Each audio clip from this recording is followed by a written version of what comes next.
Hey, and welcome back to Recap Stories. Today we're looking at the sci-fi horror film, Hidden. I hope you enjoy it, and spoilers ahead. We're inside a bunker looking at a hatch door. We hear some heavy breathing and something bangs on it trying to get in. Little Zoe is terrified. She wakes her mother Claire, who asks her what's wrong. Her doll Olive told her they had to hide. He claims the breathers found them. Claire tells her the number one rule is we don't talk about them, and that her father is on watch like always. To appease her daughter, she takes her to her father to check and make sure everything is okay, walking through a dark bunker lit only by a small lantern. Her father Ray opens a curtain, frightening her, but she's happy to see him and hugs him. Zoe claims Olive wants his report on what he's been seeing and takes her to his notes. He's played 7 games of solitaire, heard some deer overhead, and some little footsteps that may have been his daughter, but nothing else out of the ordinary. She asks about the locks and looks up at the hatch. Zoe asks if she can go up and check. Her mother doesn't want her to, but her father seems okay with it. She heads up the steel ladder, testing the locks to make sure they're still strong. Ray's putting duct tape around Zoe's shoes and she asks why she has to wear them. They aren't going outside. Ray tells her they aren't animals. It's the 301st day that they've been hiding down in the bunker. Claire is picking some canned food for dinner and Zoe really wants peaches.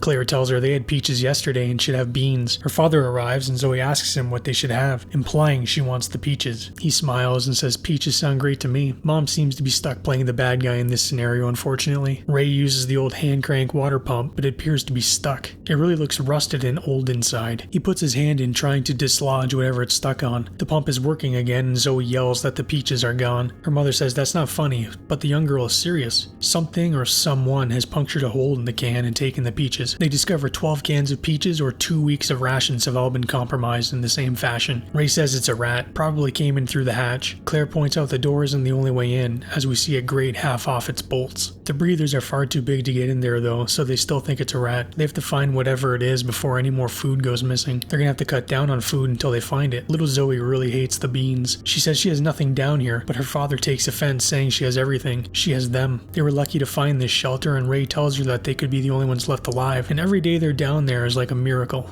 The family sits down to play a homemade board game, reminiscing of better times at the ice cream shop. Claire and Ray are talking about the dwindling food supplies. Zoe and her parents have lost a lot of weight and it's weighing heavily on Claire's mind. Ray says he'll have to go to the surface to find more food if he has to, but the breathers may still be looking for them. They made a promise when they first came to the bunker, that Zoe comes first regardless the cost. Claire is losing faith that everything will be okay. Ray assures her everything will work out and they get a little busy. Claire leaves and Ray starts having flashbacks to the day of the incident. Claire is trying to teach Zoe math while they play their game, but Zoe is so bored. She wonders if her father is right and that they're the only ones left. Claire hands her a handmade periscope so she can check for herself. Peeking out, all she sees is desolation and emptiness. Claire tells her to check for the hatch door and she can't find it. Ray and Claire hid it when they found the bunker so no one else would find them. The ladies see the culprit stealing some of their food. Zoe wakes her father, startling him, and tells him it's the thief. Ray grabs a knife and heads over slowly to kill it. He steps on something, alerting the creature. It takes off running. Ray gets his knife stuck in the table, but just as the rat is about to escape, Claire kills it with a wrench. They hear a noise and find their lantern on its side, burning the table. Ray goes to grab it, but it's too hot. The lantern explodes due to all the heat, setting fire to the table and their board game. The water pump is stuck again and Claire desperately hits the fire, attempting to smother it. Ray gets a bucket of water, tossing it on the table. The family together beats the flames, trying to put it out. They're all choking on smoke and Zoe has gone. She's under her bed, clearly upset at what just happened. Ray says it's going to be okay and Zoe says the breathers are going to see. As we see the smoke rising up through the grate, we flash back and Ray and Claire are in the kitchen. They're heading to the water park and bringing the neighbor's son. Zoe asks why they didn't say he was going on vacation. Her parents are confused, so they head outside and find them frantically packing their car. The little boy says a government man came by saying the virus makes you turn bad. We see people all around frantically packing, driving out of the area. Back to the present, and Ray says it's sundown and may be too dark to see the smoke. Ray looks out with the periscope and unfortunately he sees a ton of smoke. The family starts infighting as the pressure and fear starts to build. Claire notices the ash from the fire may have given away the entrance to the bunker. Ray and Claire head up to the surface in order to fix everything. Zoe is terrified. She grabs the periscope, looking out for her parents. She sees them and then something else in the distance. She screams for her parents, but they can't hear her. Zoe rushes to the door, pushing it open with all her might. She's on the surface, screaming for her parents, but no response. Claire grabs her, telling her she told her to stay inside. They turn and look as some deer nearly trample them. Zoe and Claire both note the deer are running away from something. They have to get back inside immediately. Ray locks the hatch back up as they are all in shock. They hear footsteps above them. Breathers are on the surface searching. Zoe is crying and her mother is trying to calm her as the sounds will alert them. Her father distracts her with a little game, picturing a nice night in her old bed with her stuffed animals. Thunderous footsteps rock the bunker. Something is still up above. They follow the noises to the entrance,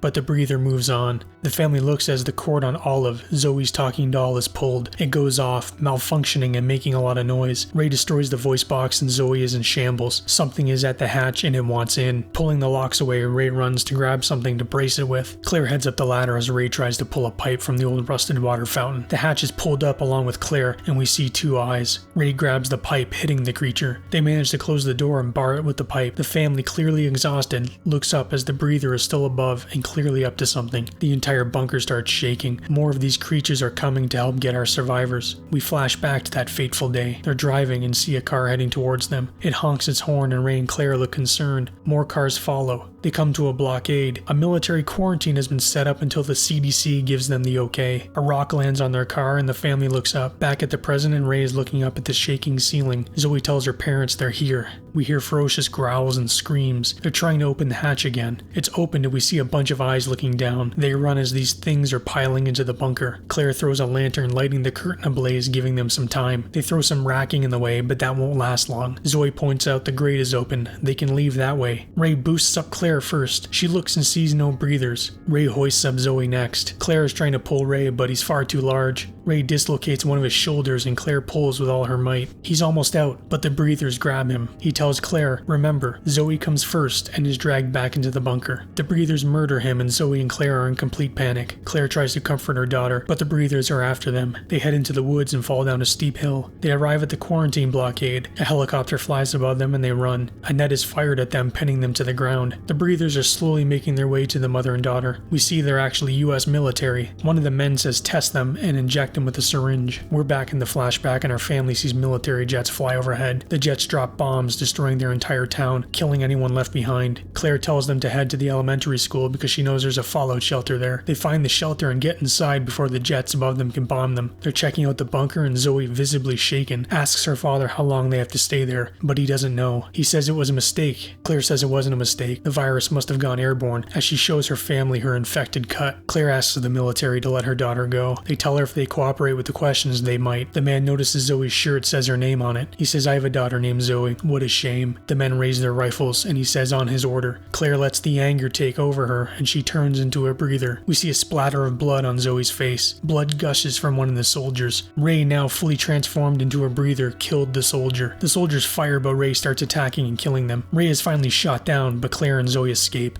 Zoe is hiding in a car as her mother attacks the soldiers. Claire is brought down and a soldier is about to finish her off as Zoe, now turned breather, attacks the man. She's about to kill him, but Claire tells her to stop. She lunges at her mother and Claire tells her she can stop it. Zoe starts to calm and the infection appears to subside. They find Ray and he's not looking good. Claire tells him she loves him and Zoe sees her father as he passes. Another helicopter arrives and they need to hide. They head into the sewer. The screen is black and Zoe says she hears something. They hear footsteps running towards them, a voice shouting Marco. Their neighbor Joey finds them. He brings them to a manhole where a bunch of survivors have been holed up, all infected just like them. Claire and Zoe head inside. We see Claire's bloodshot eyes before she closes the hatch, and the film comes to an end. I hope you enjoyed today's video. If you'd like to see more, please subscribe and turn on the bell to be notified of the next upload. Thank you for watching, and as always, do take care.